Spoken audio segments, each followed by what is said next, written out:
So, my dear fellow listeners and viewers, I would like to share with you a few coping strategies you can use when losing a job. So, basically, when you lost your job, what is it that you do? Because, I mean, when people are working, they're working for a reason, right? They're not working just for the sake of working to kill time. You may have one or two people who do that because, they don't have, family, or they don't have much things going on. And some people, I've worked with a few people who actually go to work not because they have to really, but because they like the idea of mix and mingle with people, and it kind of really give them that opportunity to kind of do that.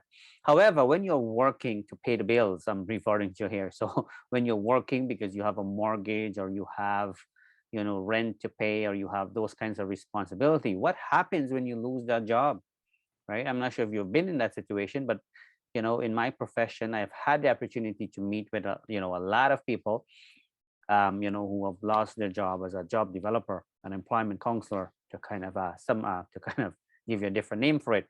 So basically, there are a couple of things you can do. The bottom line is you have to accept the fact that you've lost your job and give your time that space to grieve, because for some people, if especially if you really really like your job, it can be shocking, right?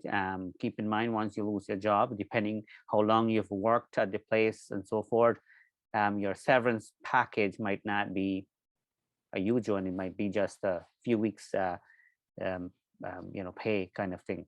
And so it's extremely difficult. But you want to make sure you take the time to grieve and accept the fact that you've lost your job, right? It's not going to come back, right? Sometimes people try to fight it out, depending if you work for a company that has union and all of that. But do accept the fact that, just like anything else, when somebody die, you really have to accept the fact that they're gone, right? It is the easiest thing to kind of do, really. And but after that, though, you want to make sure that you take the time to kind of dig into yourself, as I keep saying, to recognize some of your own skills. Because in some cases, believe it or not, losing a job can probably a stepping stone or an opportunity for you to get into something better than you have been doing, right? So you will have to look into yourself to see, what other skills you have. You will have to kind of see, try to kind of test out, your motivation to see what is it that you're willing to do moving forward from here.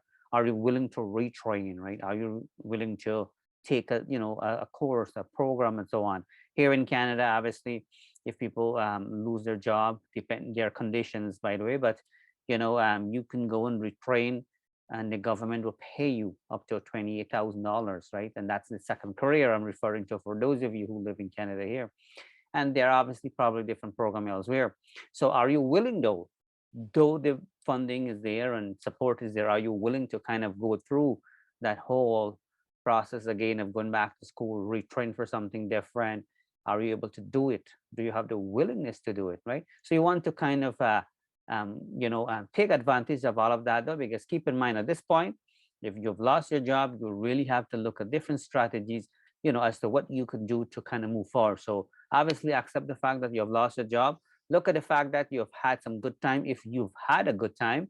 If you weren't happy at your job and they let you go, um, or because of unfortunate circumstances like the pandemic situation, they had to let you go, and so forth, just accept the fact that maybe it's an opportunity for you to look into something else.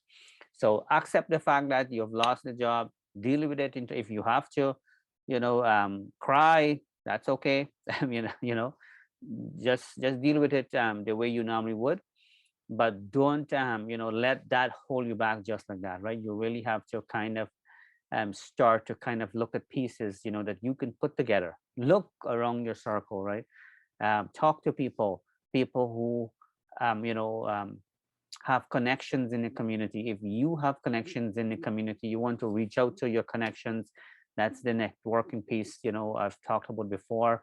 Connect with them. Don't be afraid to share with them that you have lost your job. It will be a really good strategy for you to reach out, because when you're talking to people, obviously you're getting some of those stressful things out of your system, but also they can also connect you with different job opportunities as well too. So you don't have to make things too complicated.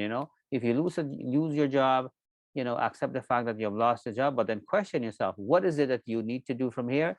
Don't be afraid to connect with people. Don't be afraid to kind of utilize the skills that you probably have had for a long time and did nothing with it. So these are things you need to do, because at the end of the day, as I've mentioned many times before, we have a choice, in our life every day. Do we just sit and cry about it? Do we just kind of say, well, this is the end? Or do we kind of try to put a positive spin to it and say, you know what, maybe this is the beginning, right? So that the kind of spin you want to put to it. So I hope that these couple, strategy really work for you if you are in a situation where you are currently out of a job. You just cannot do it on your own. You will have to reach out to people. If you are one of those persons, who have a little bit of a pride, because sometimes we as human beings, we have a little bit of a human pride. We do not want to always reach out to people because we're afraid that they will say, you know what, okay, well, he or she reach out to me. They never reach out to me, now they're reaching out to me. But sometimes we have to swallow our pride. So thanks for listening. Thanks for watching. My name is Narayan Datsukram, wishing you a great today and even better tomorrow. I'll talk to you soon.